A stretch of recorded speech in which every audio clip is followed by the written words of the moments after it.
Hey everyone, and welcome to Developer Tea. My name is Jonathan Cottrell, and today I'm going to be answering a question from listener Sean. Sean is in the Slack group that we've started at spec.fm/Slack. You can join for free.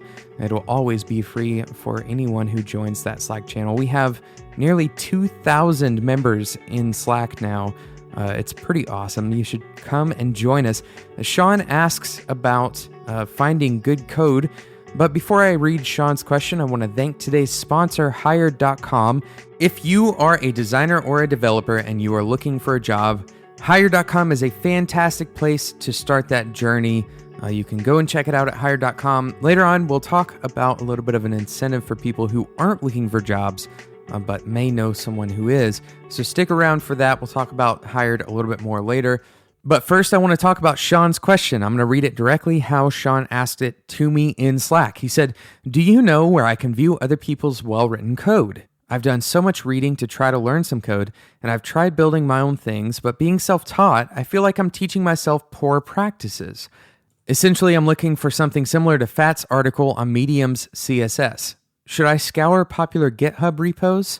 Sean, I think this is a great question. I'm very glad you asked it, and I think a lot of people are going to get a lot of value out of what you have asked, and I hope it starts some good conversation around where good code can be found. So I want to dive right in to answer this question, but first I need to start out with kind of a caveat. We need to start with a definition of what well-written actually means, because when we say well-written code, we typically mean code that is written by people or companies who are well known.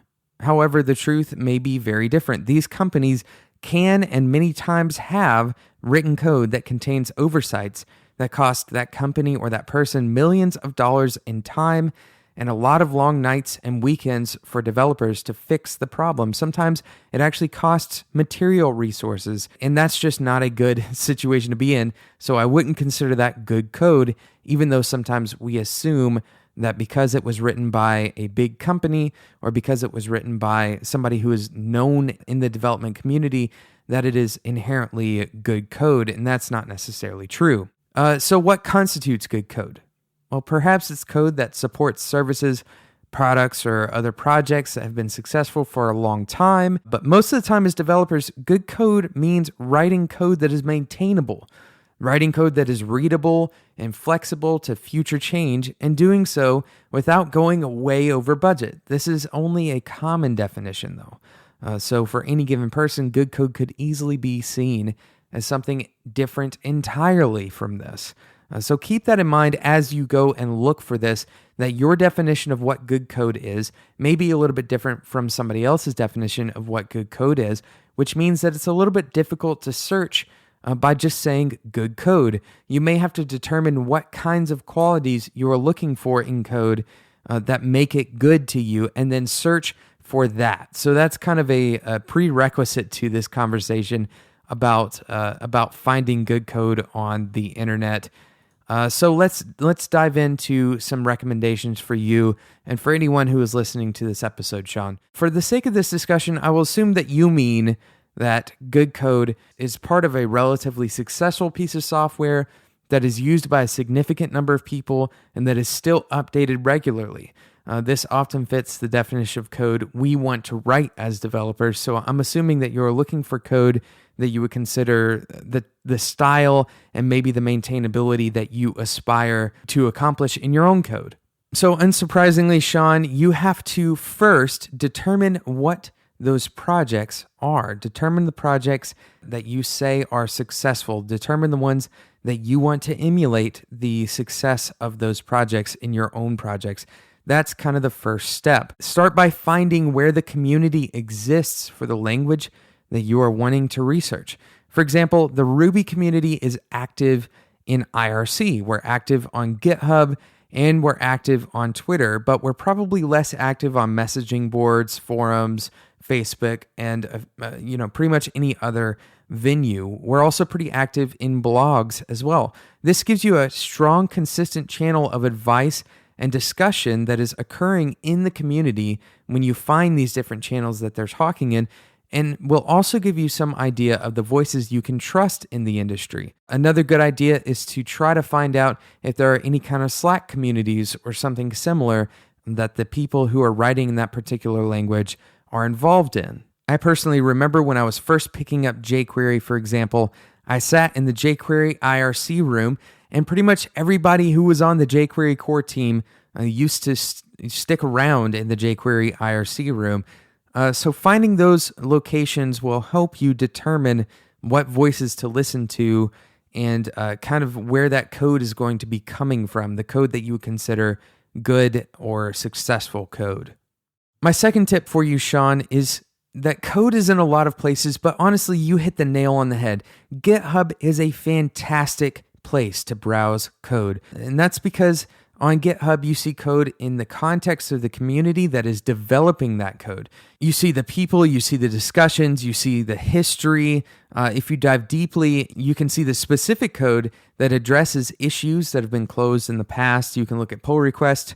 You can learn common patterns of developers working on major platforms, including just about every major tech company on the planet, excluding Apple. Apple has not gotten involved on GitHub, but Microsoft, Facebook, Twitter, pretty much any company you can imagine. NASA is on GitHub. Google is on GitHub. In fact, Google has over 32 pages worth of projects on GitHub. That's not 32 projects. That's 32 pages of projects. Hundreds and hundreds of projects that Google is a part of on GitHub. So I do recommend looking at GitHub. Of course, it is necessary for you to weed out the things that aren't necessarily going to be good code. But part of that it comes from actually learning what it means to write good code, learning what it means to write maintainable code. That is an entirely different process from where to look. And we'll cover that in other episodes. And in fact, we talked about similar things in past episodes, but there's just simply not enough time to talk about how to determine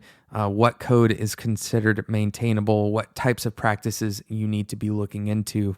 But taking some time to look over the projects that you consider to be successful on GitHub can definitely be illuminating. It's also illuminating to look on GitHub to find common practices for a given language and also to find out how people manage the projects themselves, how people manage dealing with issues over time, how long it takes people to close out certain issues, for example, the behavioral patterns of developers, the language they use to talk about the stuff that they're developing, whether it's features or the issues themselves. And so all of this can kind of add to your collective knowledge of how these developers are doing their projects, which is really the question that Sean is asking, the underlying question here, which is how are developers actually doing their projects?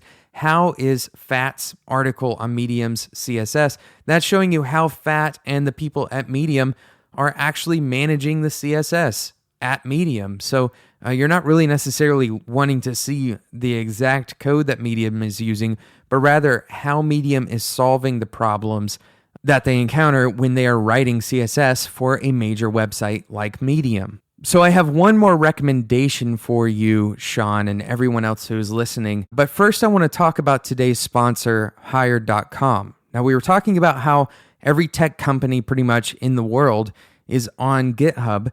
And another place you can find a ton of tech companies, including GitHub themselves, is on Hired.com. Hired has over 2,000 companies that you can get offers from. And in fact, in just 10 minutes, you could get up to 10 job offers from the top tech companies around the world. The salaries are ranging from $75,000 to $250,000. They have different job types. For example, if you want to work part-time or you want to work full-time, those are both options for you at Hired.com. If you are a designer or a developer, Hired is for you. Now, I mentioned at the beginning of the show that there is an incentive for people to use Hired who aren't looking for a job. And that incentive is if you know somebody who is looking for a job and you refer them and they end up getting a job through Hired, then you can get a referral bonus of $1,337. Now, if you are the one who is looking for a job and you end up taking an offer through Hired.com, normally Hired provides a $2,000 signing bonus just as kind of a thank you. But if you use a special link that you can find in the show notes at spec.fm, you can instantly double that bonus to $4,000. Make sure you use that link when you sign up. You can find that link again in the show notes at spec.fm. Thank you again so much to today's sponsor, Hired.com. So I've been talking about Sean's question about where to find good code, and we've been talking about the definition of what good code actually is. And I have one more recommendation for you, Sean. Let's go back over the first two just so we can keep them fresh in our memories here.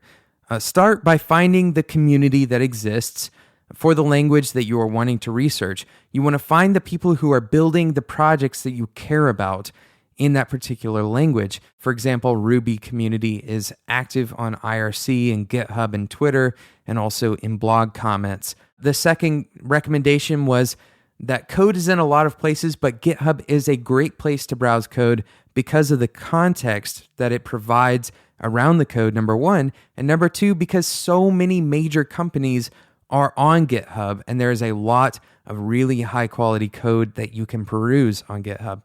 And number three, you mentioned Fat's article on Medium CSS, but the reality is that CSS doesn't have much of a standardized format or style for writing, but most other languages do. So I would recommend for most languages that you refer to the base documentation of that language and maybe even dig into the standard libraries for that language.